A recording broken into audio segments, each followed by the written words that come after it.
Garbė Jėzui Kristui. Geras susimatyti. Štai pradėjome 40 dienų pasninko maldos ir dosnumo kelionę, gavėnią. Sekmadieniais atsikvėpėme nuo pasninko, o 40 dienų taip jau numatyta, kad žmogus yra kviečiamas susikaupti, geriau su save suprasti, atgailauti, atsiversti ir tada vėlgi su per Velykas prisikeliančiu Kristumi prisikelti ir naujom akim žiūrėti į pasaulį, suvokiant ir trapumą, ir kančios svorį, eiti į gyvenimą, kad kaip tik tame gyvenime būtų mažiau kančios, mažiau neteisybės.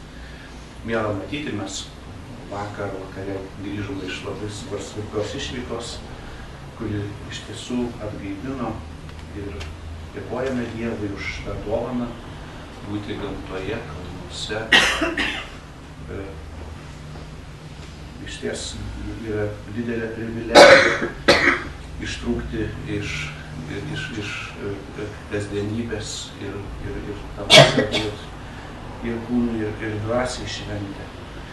Tai klausysimės pakartoto įstatymo knygos teksto. Mozė kviečia rinktis žmonėms gyvenimą, gal jisai siauresnis gyvenimas, kelias į gyvenimą, negu platus, bet kuris veda į pražūtį. Ir žmogui reikia apsispręsti. Žmogus turi mokytis sprendimus daryti. Bet ir pasiklausykime iš pakartoto įstatymo knygos. Mozė bylojo Izraelio tautai: štai pateikiu tau gyvenimą ir laimę, mirtį ir nelaimę. Jei klausysi Viešpaties savo Dievo įsakymų, kuriuos aš tau skelbiu šiandieną, mylėsi Viešpatį savo Dievą, vaikščiosi jo keliais ir vykdysi jo įsakymus, įstatymus ir nuostatus, tada tu gyvensi ir pagausėsi. Ir Viešpats tavo Dievas laimins tave žemėje, kurion tu žengi, kad ją užvaldytum. Bet jei savo širdį nugręši ir nepaklausysi, jei duosiesi suvedžiojama ir imsi garbinti svetimus dievus bei tarnauti jiems, tai šiandien jums skelbiu, kad būsite išnaikinti. Tada jūs neilgai gyvensite žemėje, kurion tu žengi per Jordaną, kad ją užvaldytum. Šiandieną šaukiu prieš jūs liudytojais dangų ir žemę, kad tau pateikiu gyvenimą ir mirtį, palaimą ir prakeikimą. Tad rinkis gyvenimą, kad gyventum ir tu ir tavo palikuonys. Mylėk Viešpatį savo Dievą, klausyk jo balso ir tvirtai jo laikykis, nes jis yra tavo gyvenimas. Jisai yra ilgis tavo gyvenimo, kurį tu gali pragyventi žemėje, kurią, kaip žinai, Viešpats prisiekė atiduoti tavo tėvams, Abraomui, Izaokui ir Jokūbui. Tai Dievo žodis. Pasiklausykime Evangelijos. Viešpats su jumis. Klausykime Šventosios Evangelijos pagal Luką. Jėzus kalbėjo savo mokiniams: žmogaus sūnui reikės daug kentėti. Jis bus seniūnų, aukštųjų kunigų bei rašto aiškintojų atmestas, nužudytas ir 3. dieną prisikels. Jis pasakė visiems: jei kas nori eiti paskui mane, tai išsižada pats savęs, teneša kasdien savo kryžių ir teseka manimi. Kas nori išgelbėti savo gyvybę, praras ją, o kas pražudys dėl manęs savo gyvybę, tas ją išgelbės. Kokia būtų nauda, jei žmogus laimėtų visą pasaulį, o save pražudytų ar savo pakenktų.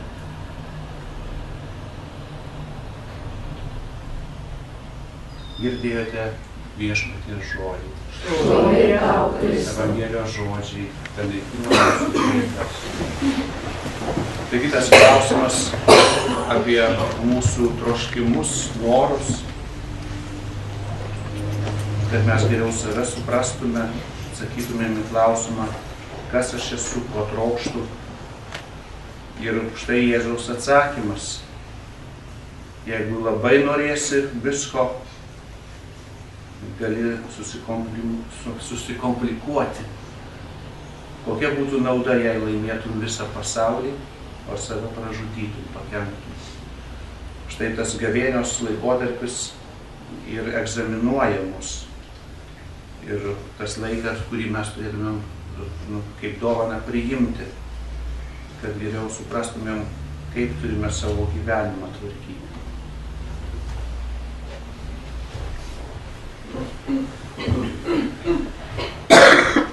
Jėzui Kristui.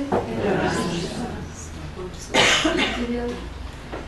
Iš tikrųjų, tiesiog dabar pirmiausia, turbūt pasiklausykime, ką sako žodis tarp mūsų, atliepiant kartotino įstatymo knygą. Rinkis gyvenimą. Izraelitai buvo beįžengiantys į pažadėtąją žemę. 40 metų laukia ir klaidžioja, jie galiausiai atsidūrė prie pat jos. Mozė ruošė tautą sutikti ateinantį naują savo istorijos metą.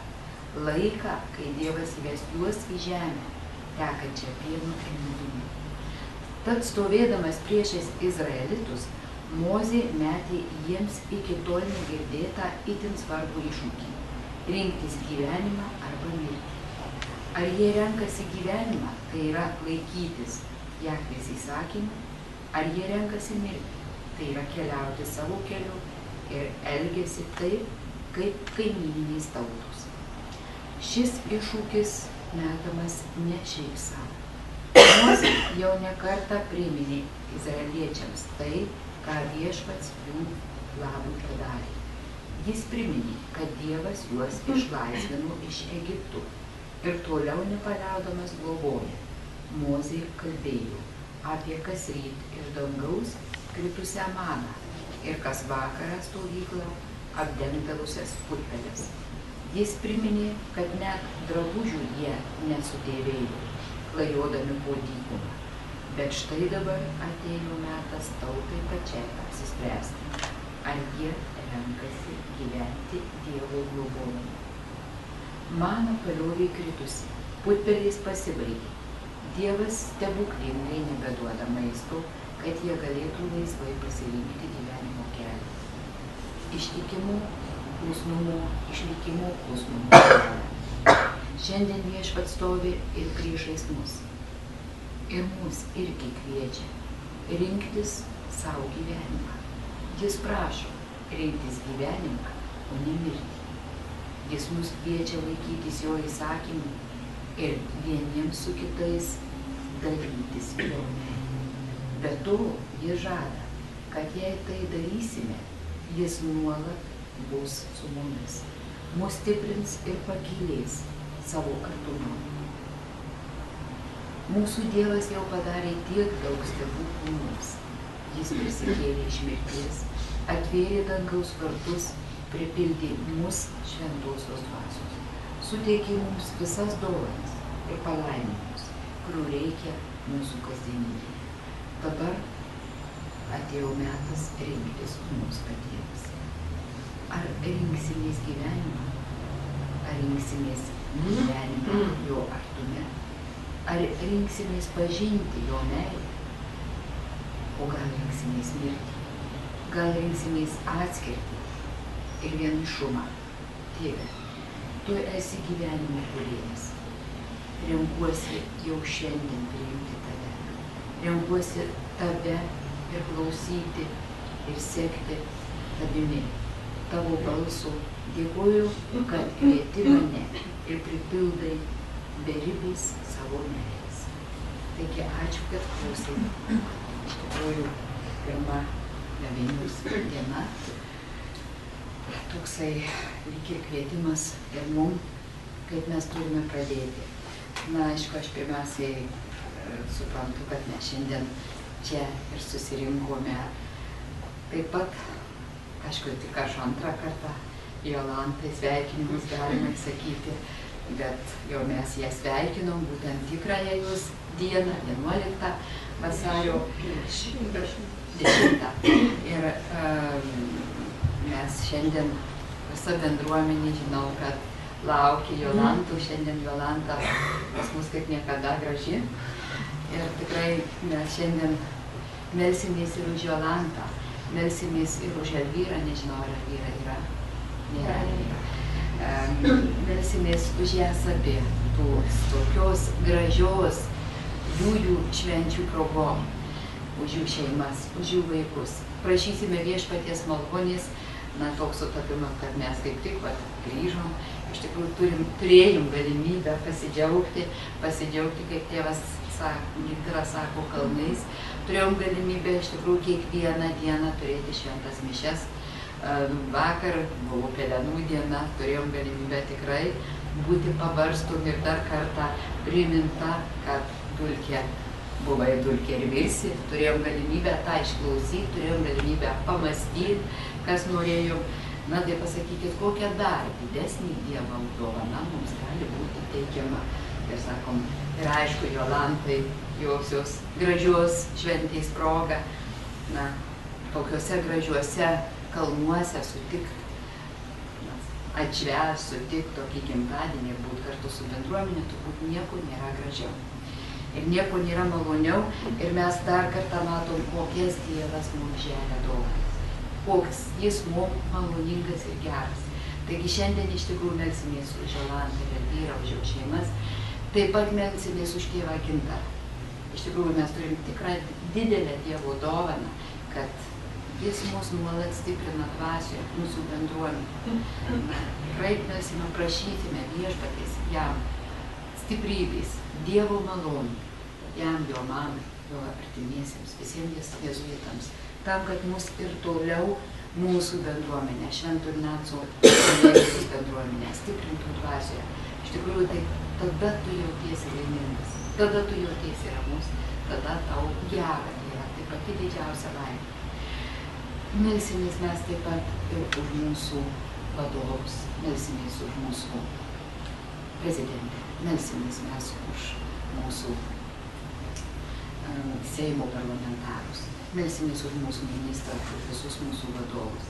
Taip pat melsimės mes tikrai ypatingai už tėvą Benediktą, už popiežių, kuris mes tai ten sužinom tą žinią, jūs čia sužinojo, tai aišku, kad tėvas Gintaras aukojo mišias, už jo tą pasirinkimą, kad iš tikrųjų Dievas laimintų mus ir kad tas pasirinkimas būtų geras, sekantis pasirinkimas, kad popiežius naujasis tikrai dirbtų mūsų naudai. Melsimės už visus vyskupus, kunigus, už visus dvasinius vadovus, prašydami dvasinės stiprybės mums visiems. Melsimės mes už ekscelencijų sveikatą, už visus mūsų sergančius, melsimės už Albinytę, už jos seseris, už visus mūsų čia esančius, prašydami už mūsų bendruomenės, prašydami viešpatį mums suteikti visiems išminties, siunčiant šventąją dvasią į mūsų širdis, tam, kad mūsų sprendimai būtų pagal Dievo valią, o ne pagal mūsų kartais sugalvotus principus arba sugalvotas mintis. Iš tikrųjų, tada tu laisvas, tada tu kitoks, tada tu gali rinktis, tada tu gali mylėti kitą. O ugdymo įstaigoje turbūt tas ir yra pats svarbiausias dalykas. Jeigu mes nemylėsime savo mokinių, savo studentų, tai nėra ką tikėtis, kad mes paruošime gerus darbuotojus būtent mūsų darbdaviams ir kad savo šaliai. Tai tikrai prašykime viešpatį į malonę, taip pat prisiminkime mūsų išėjusius žmonės iš bendruomenės ir visus kitus savo mintyse aplankykime savo artimus žmonės, prisiminkime Darių, prisiminkime Alfonsą, prisiminkime Aušrą, Leliją, Ingridą, Rimantą, Ireną, Mariją, Sigitą,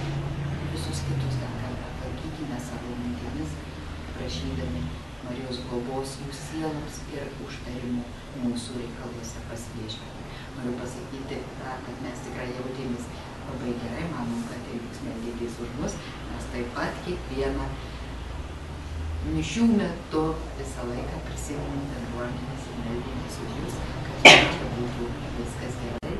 Ir dabar kviečiu visus bendrai maldai.